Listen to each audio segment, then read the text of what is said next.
ഈ കണക്ക് ശരിയാവുന്നില്ലല്ലോ, കുറച്ച് കുറവ് കാണുന്നുണ്ടല്ലോ. സത്യമേ, അത് മില്ലിലെ കാശ് കുറച്ച് കിട്ടാനുണ്ട്. 2 ദിവസത്തിനുള്ളിൽ തരാന്നാ പറഞ്ഞിരിക്കുന്നത്.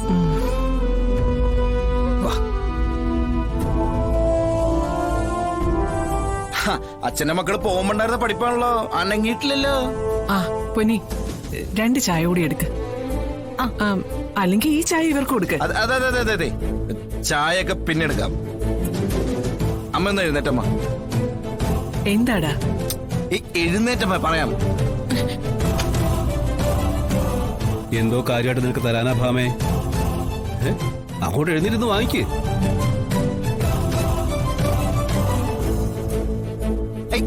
അമ്മ എഴുന്നേക്കമ്മ. ഞാൻ എഴുന്നേക്കാം. ഈ ചെറുക്കന്റെ കാര്യം എന്താടാ? ഇനി ആ പണം അമ്മയുടെ കൈ കൊടുത്തിട്ട് കാലോട്ട് വന്നിക്കാൻ നോക്ക്.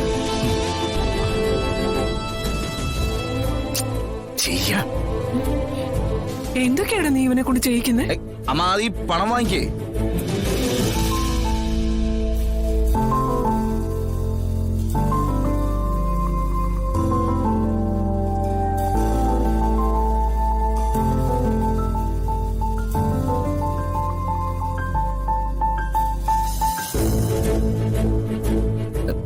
കാലോട്ട് വന്നിക്ക്. സത്യമേ, അമ്മേ, അവനെ നന്നായിട്ടൊന്ന് അനുകരിച്ചേ. പുതിയ അപ്പോയിന്റ്മെന്റ് ആന്നേ. മതി, എഴുന്നേക്ക്.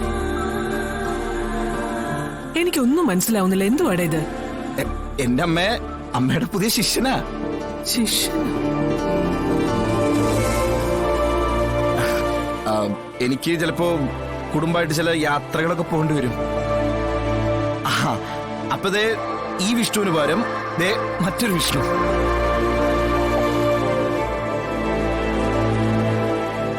ഇനി മുതല് ഇവനായിരിക്കും അമ്മയുടെ കളക്ഷൻ മറ്റും നോക്കുന്നത്. അല്ല, അവനതിന് ദുബായിലൊക്കെ വന്നിക്കല്ലേ? അല്ലെങ്കിൽ തന്നെ ഇപ്പൊ നീ ചെയ്യുന്ന പോലെ തന്റെ അടുത്തോളം ചെയ്യാൻ അവനെ കൊണ്ട് പറ്റുമോ? അതെന്തപ്പോ പറ്റാത്ത? എന്റെ അച്ഛ ഇവൻ മിടുക്കനാ. ഇന്നിവൻ 4 സ്ഥലത്ത് നിന്ന് കാശ് കളക്ട് ചെയ്തു. അതിലിതേ 3 മാസത്തേക്ക് തരാനുള്ള പലിശയും പിന്നെ ഈ മാസത്തെ പലിശയും. ഈ ജോലി ചെയ്യണോ വേണ്ടയോ എന്ന് ഞാനാ തീരുമാനിക്കുന്നേ. എനിക്കറിയാം നല്ലതും ചീത്തയൊക്കെ. നല്ലതും ചീത്തയൊക്കെ തിരിച്ചറിയാൻ പറ്റുന്നത് കൊണ്ടാണോ ആളെ കൊല്ലുന്ന പണിയായിട്ട് നിങ്ങൾ വന്നിരിക്കുന്നത്? ശ്യാമേ, നീ പറഞ്ഞു കേറി പോവാ. ദേ, ഞാൻ എന്റെ മക്കളെ ഒരിക്കലും രണ്ടായിട്ട് കണ്ടിട്ടില്ല. വിഷ്ണുവും രോഹിത്തും എനിക്കെന്റെ വലം കൈയും ഇടം കൈയും തന്നെയാ. എന്റെ ഇരുവശത്ത് നിൽക്കുന്ന എന്റെ 2 മക്കൾ. വിഷ്ണുവിനെ ശാസിക്കുകയും ശിക്ഷിക്കുകയും ചെയ്യുമ്പോഴും ഒരു വാക്കുകൊണ്ട് പോലും ഞാൻ രോഹിത്തിനെ വേദനിപ്പിക്കുക പോലും ചെയ്തിട്ടില്ല. കാരണമേ, നിനക്കറിയില്ലെങ്കിൽ അത് അവനറിയാം.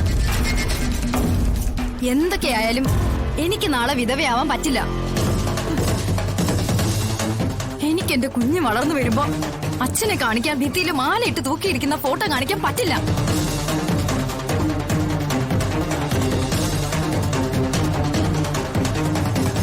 എടുമരണം വാങ്ങിച്ചു കൂട്ടാനാണ് ഭാവമെങ്കിൽ എനിക്കൊന്നും പറയാനില്ല.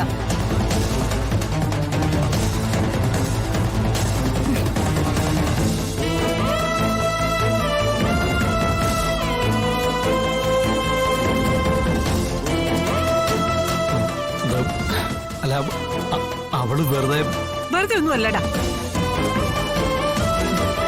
ഇതിനെന്താ വേണ്ടെന്ന് എനിക്കറിയാം. അത് സത്യമേ. പിള്ളേ, ഇതെല്ലാം ഒന്ന് എടുത്തു വെക്കേ.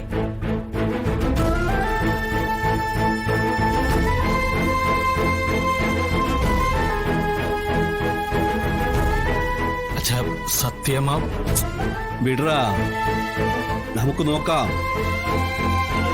ഇപ്പൊ അവളോടൊന്നും പറഞ്ഞിട്ട് കാര്യമൊന്നുമില്ല. കുറച്ച് കഴിയട്ടെ.